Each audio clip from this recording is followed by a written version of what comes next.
Leadership is unparalleled, innovation is unmatched, and air cooling expertise is unrivaled. That's what makes Symphony a market leader, cooling customers for generations. To speak more on the brand's journey so far and how great leadership can make a positive difference, I have with me Mr. Achal Bakeri, founder, chairman, and managing director of Symphony Limited. Not many know that Mr. Bakeri himself is the architect and designer of the Symphony House, the company's headquarters in Ahmedabad. On that note, a very warm welcome to you, sir. Thank you. Thank you. Thank you for having me here. Let me begin with asking you, how is the new normal treating you both personally and professionally? The pandemic, the lockdown, very honestly, was a welcome change. It sort of brought our hectic lives to a pause. So very honestly, that was in one sense a great time. Work kept on happening, to the best extent possible. Of course, on the business front, we were severely impacted. But if you put that aside, and of course the loss of lives and the grief that it caused to families whose members were infected. But apart from that, it was not a bad time at all. And one thing that has been a major change has been this sort of being grounded, no travel. But we've been working from the office since the middle of May. And so the new normal is now the old normal in one sense. Very well said. And so how do you see the role of leadership change or transform to resolve the challenges emanating from such difficult times, just like, the pandemic? Well, I would say that change, whether it is at times like these or any other time, does flow from the top. Leadership and the senior most leadership is actually responsible for any change management initiatives, and I think change, as is commonly said, is in one sense the only constant. And regardless of the pandemic or not, that is a way of life. And like I said, it has to flow from the top, make things happen. And in this VUCA world, that is something which we have to embrace, and one has to recognize that is something which you can't do without, and you just have to sort of lead from the front. If I may ask you, sir, what were the initial challenges and opportunities for the brand that were brought on the table because of the pandemic? So the lockdown in India hit us during the peak summer months of 2020. That is when the bulk of Symphony sales happens. Symphony sales, at least at the retail level. And because of the lockdown, there was a fair amount of gloom and doom amongst not only people within the company, but even our channel partners, suppliers. But one had to keep our spirits up and convey that this is not the end of the road. Heavens haven't fallen, and there will be a silver lining around this cloud, and one just has to sort of weather this storm and wait it out. And good times don't last forever, neither do bad times. So so that's what really happened. And so we took a lot of initiatives to sort of keep the morale up, keep people engaged. People were working from home. Everybody had the infrastructure to sort of carry out their duties, and also to the best extent possible, we kept the show on the road, sales going, so really that's how it was during those months. And I'm very intrigued to know, sir, how did you promote new products in the absence of in-store footfall? We did a very unique thing, which actually none of not only our competitors within our category, but across the consumer durables industry and the white goods industry, nobody had actually done. So we initiated this, what we call a dial a cooler campaign, whereby prospective customers who were interested in buying coolers, and there were lots of them because this is the peak summer month. Those were the peak summer months, and people needed air cooling devices, and our dealers had inventory which they had picked up prior to the lockdown, but the two couldn't meet. We couldn't sort of connect those two dots. And so what we did was this Dial a Cooler initiative. Through the Dial a Cooler initiative, prospective customers could log on to our website, register their interest, and we redirected that to the nearest dealer, who then found a way of meeting that requirement. Many of our dealers would dispatch those coolers early in the morning, before the cops woke up, and or late at night, and tried and not only unload their inventory on one hand, but also serve customers who were in need of supplementary cooling. So that was one major initiative that we took, which we believe has given us tremendous goodwill and equity amongst our channel partners. And we also carried out service in a very innovative way, after sales service. So we created a lot of these sort of short videos, which we would circulate to customers. So do it yourself kind of tips. And most problems in air coolers are really minor. They don't really truly require a mechanic or a technician to go and resolve them. So these do-it-yourself videos also helped a lot in helping customers resolve their technical glitches, if there were any. That's very so these are major initiatives that we took, and those are very successful. Right, sir. I'm aware that you also take care of the marketing functions of the company. So with brands taking the digital route, are traditional businesses actually benefiting from the omni-channel presence? What is your view? Very much so. We are seeing a big jump in e-commerce sales, in digital sales, and also to cater to that, we have also sort of ramped up our digital marketing. We have also incidentally, just on Saturday, launched our own direct-to-customer website. In other words, we have sort of enabled our own website for e-commerce. So customers can obviously log on to an Amazon or a Flipkart where our products are available, but could also order directly from the company if they so wish. So that's also something that we have done. So we have embraced, at least at the customer end, digitalization in every way possible. At the back end, it has been a continuous exercise. So we've come a long way over the last few years, and this is a continuous exercise, like I said. So over going forward too, there'll be a fair amount of digitalization which will keep on happening. So whether it's our dealers, our people, all of them are sort of connected through apps with the company, and so on and so forth. Right. So I read it in one of your previous interviews that you've been advocate for green and environment-friendly cooling solutions and popularized evaporative coolers. What, according to you, makes Symphony stand out from the crowd, and how do you align your leadership skills with the brand's vision?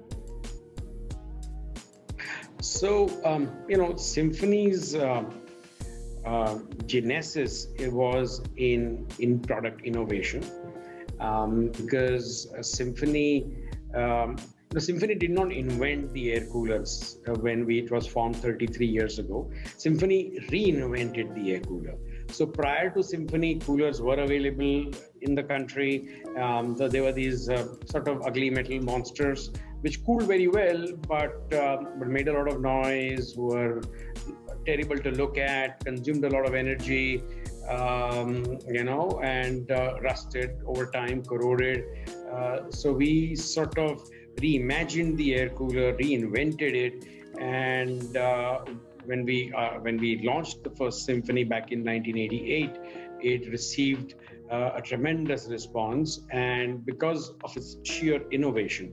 The innovation in the product was coupled with innovation in distribution, innovation in marketing, By distribution, I mean till Symphony, air coolers were never sold through the same retail outlets which sold, let's say, televisions or refrigerators or washing machines. They were always sold by these sort of smaller sort of dealers.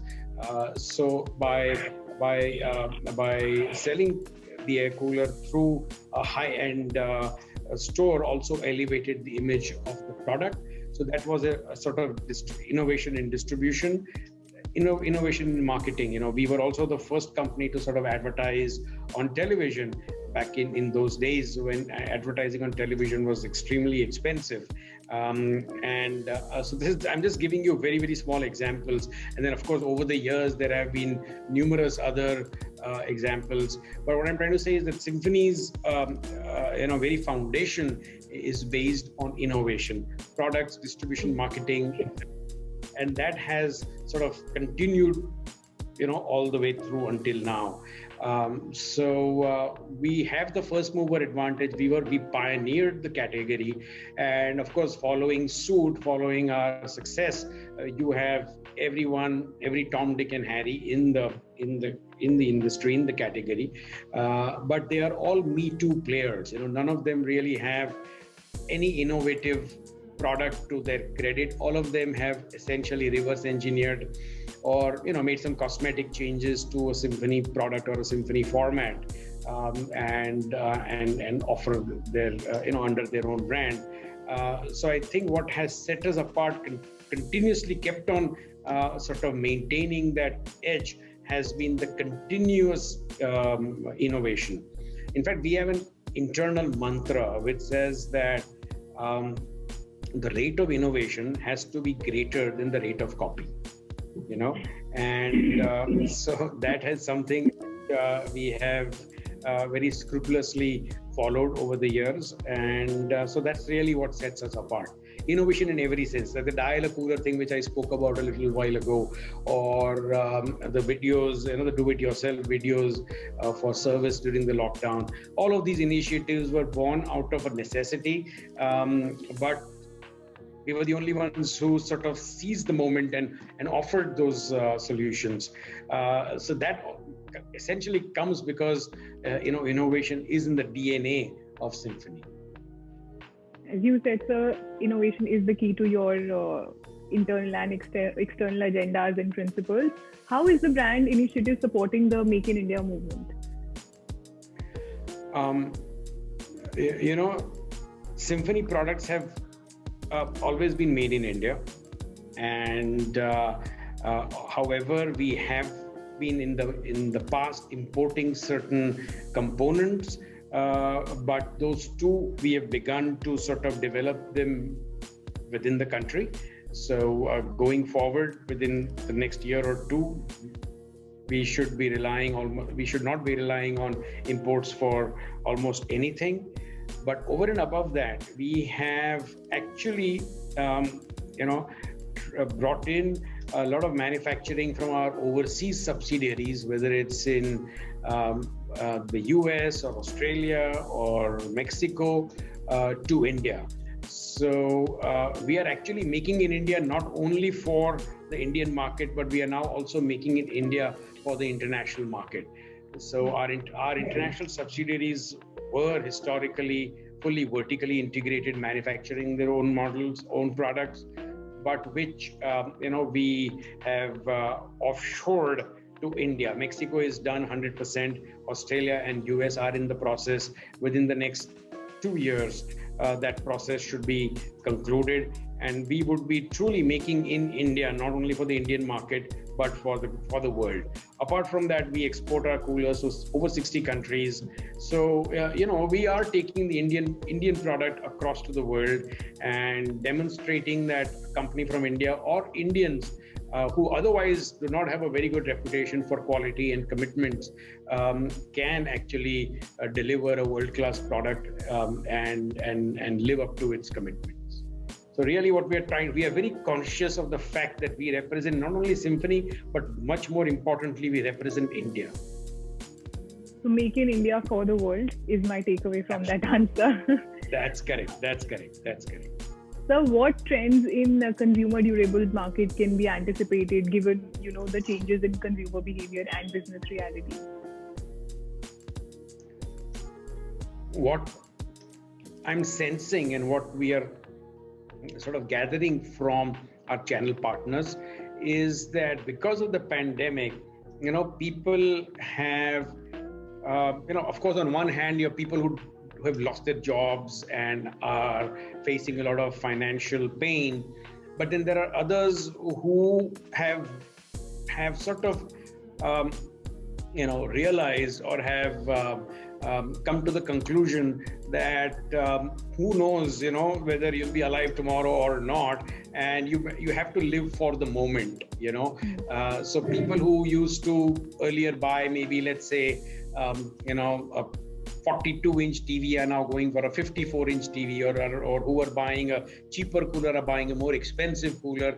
So people are upgrading themselves, are not denying themselves their aspirations. So they're trying to fulfill their aspirations here and now, rather than sort of pushing back or delaying gratification. They are sort of living for here and now. I think there is this one big change.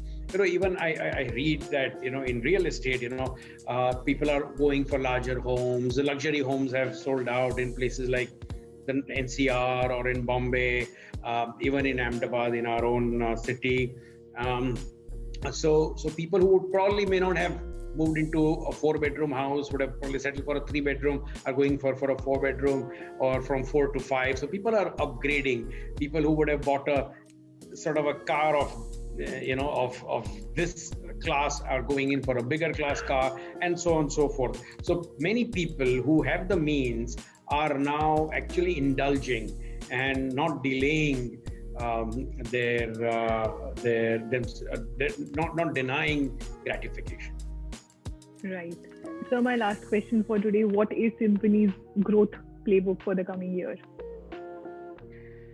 So while Symphony is in one sense it's considered to be a single product company, but we internally define ourselves as a single technology company.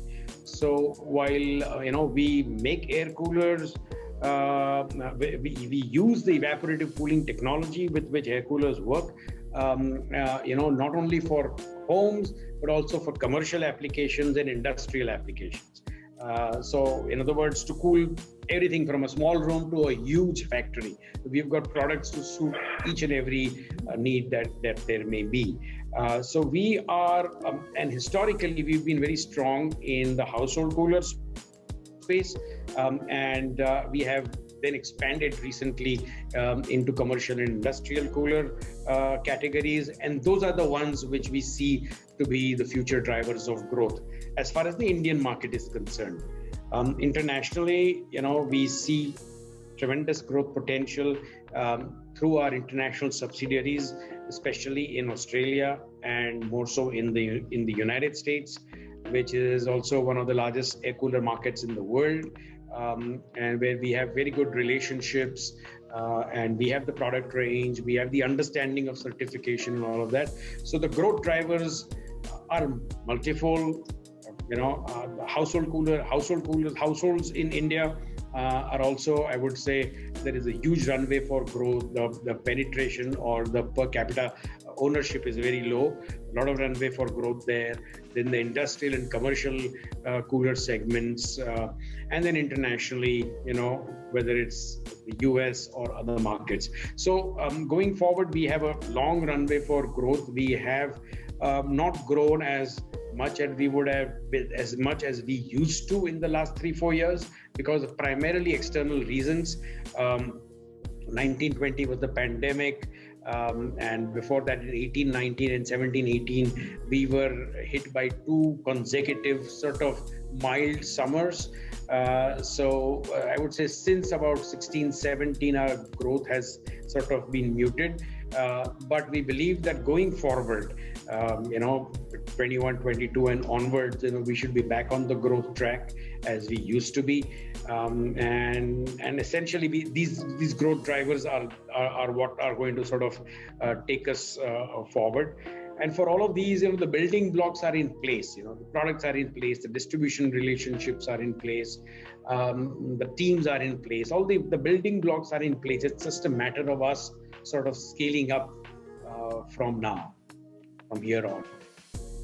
Quite honest answers there, sir. I must earnestly thank you for your time today. I do have a lot of takeaways from this interview. Thank you so much.